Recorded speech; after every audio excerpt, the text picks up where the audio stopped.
ये बात कई साल पुरानी है और सच कहूं तो मैं इसे पूरी तरह भूल चुकी थी जब तक हाल ही में याद नहीं आ गया। उस गर्मी में मेरी उम्र 17 साल थी और मैं अपने बचपन के कस्बे के बाहरी हिस्से में एक पिज्जा की दुकान में रात की शिफ्ट में काम करती थी। मुझे ये काम खास पसंद नहीं था, लेकिन पैसे भी नहीं थे और अगर बेरोजगार रहती तो माँ बाप मुझे जीने नहीं देते, इसीलिए शिकायत करने का सवाल ही नहीं था। वैसे भी ये उन नौकरियों में से थी जो आप मजबूरी में करते हो, क्योंकि कहीं और नौकरी मिल ही नहीं रही होती। धीमी शिफ्ट्स, चिपचिपा यूनिफॉर्म और एक पुरानी सी डिलीवरी कार जो चढ़ाई पर आते आते हाँफ जाती थी। अच्छा ये था कि मुझे अपनी गाड़ी इस्तेमाल नहीं करनी पड़ती थी, वरना और मुसीबत होती। और हाँ, ये शायद ज्यादा मायने नहीं रखता, लेकिन जिक्र करना जरूरी है, पिज्जा का स्वाद सच में बेहद खराब था। मुझे आज तक समझ नहीं आता कि लोग वहाँ से क्यों ऑर्डर करते थे। अगर वहाँ का टेक्नोलॉजी सेटअप और थोड़ी बहुत ठीक ठाक माहौल न होता तो शायद एक भी ऑर्डर न आता। उस जगह की मुझे सबसे कम याद आती है और ये बहुत कुछ कह देता है। एक राहत ये थी कि शायद पिज्जा के बेकार स्वाद की वजह से या लोकेशन के कारण ऑन ऑर्डर बहुत कम आते थे, इसलिए ज़्यादातर रातें बहुत शांत रहती थीं। एक रात मैं फ्रिज में ड्रिंक रख रही थी, तभी टैबलेट बजा, ऑनलाइन ऑर्डर आया, बड़ा सॉसेज और ऑलिव पिज्जा। मुझे ये साफ याद है क्योंकि हम कभी ऑलिव का स्टॉक नहीं रखते थे। पता था बिल्कुल सुनसान इलाके में, हमारे डिलीवरी जोन से भी बाहर। मैं मना करने ही वाली थी कि मेरा मैनेजर रसेल, 30 के ऊपर का एक आदमी जो अक्सर पीछे बैठकर रेडिट स्क्रॉल करता रहता था, बोला, जा कर दे आ, 1 घंटे से एक भी डिलीवरी नहीं आई है। मैंने बहस नहीं की, पिज्जा तैयार हुआ। मैंने फ़ोन में एड्रेस डाला और निकल पड़ी। सोचा कम से कम 30 से 40 मिनट का टाइम पास हो जाएगा। गाड़ी में बैठने से पहले मैंने डिलीवरी इंस्ट्रक्शंस देखी जो रसेल ने प्रिंट करके बॉक्स पर स्टेपल की थीं। लिखा था, घर के पीछे वाली सड़क पर पार्क करें, बैकयार्ड से होकर जाए, सिर्फ पीछे के दरवाजे पर दस्तक दें। थोड़ा अजीब लगा, लेकिन 17 साल के दिमाग ने सोचा, हो सकता है घर में कोई बच्चा या बुजुर्ग सो रहा हो, फ्रंट डोर रिपेयर हो रहा हो या कोई छुपकर ऑर्डर कर रहा हो। बस ये सोचकर निकल पड़ी, लेकिन जैसे ही बाहर आई मन में शंका होने लगी। वो गर्मी की रात थी, हवा बिल्कुल स्थिर, भारी और चिपचिपी, जैसे पूरे माहौल में एक अजीब सी घुटन हो।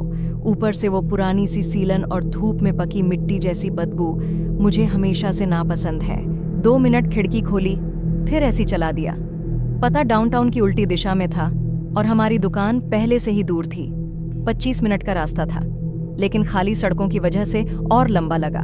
घर पहुंची तो देखा जीपीएस ने मुझे घर के पीछे वाली गली में पहुंचा दिया।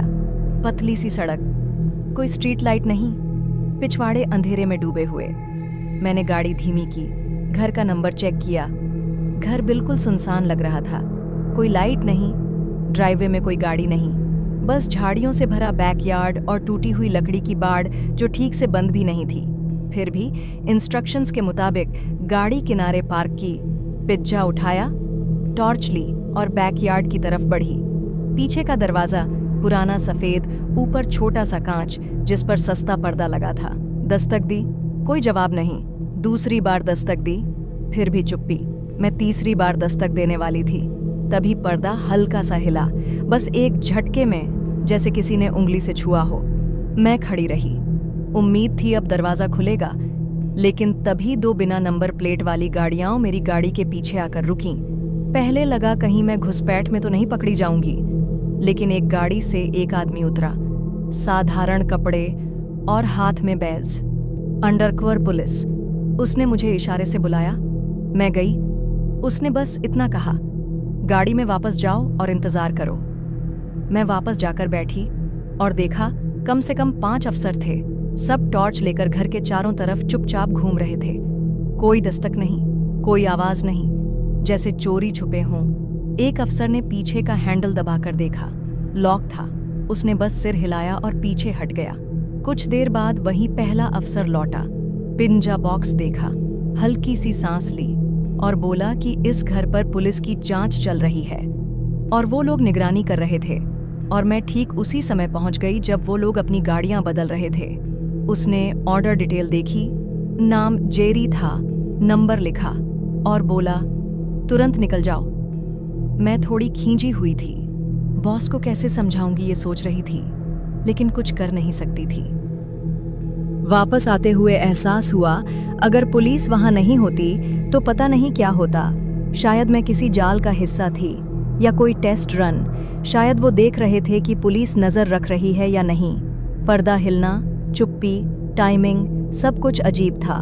शायद मैं कभी नहीं जान पाऊंगी कि वहां असल में क्या हो रहा था, और शायद अच्छा यही है कि भूल जाऊं।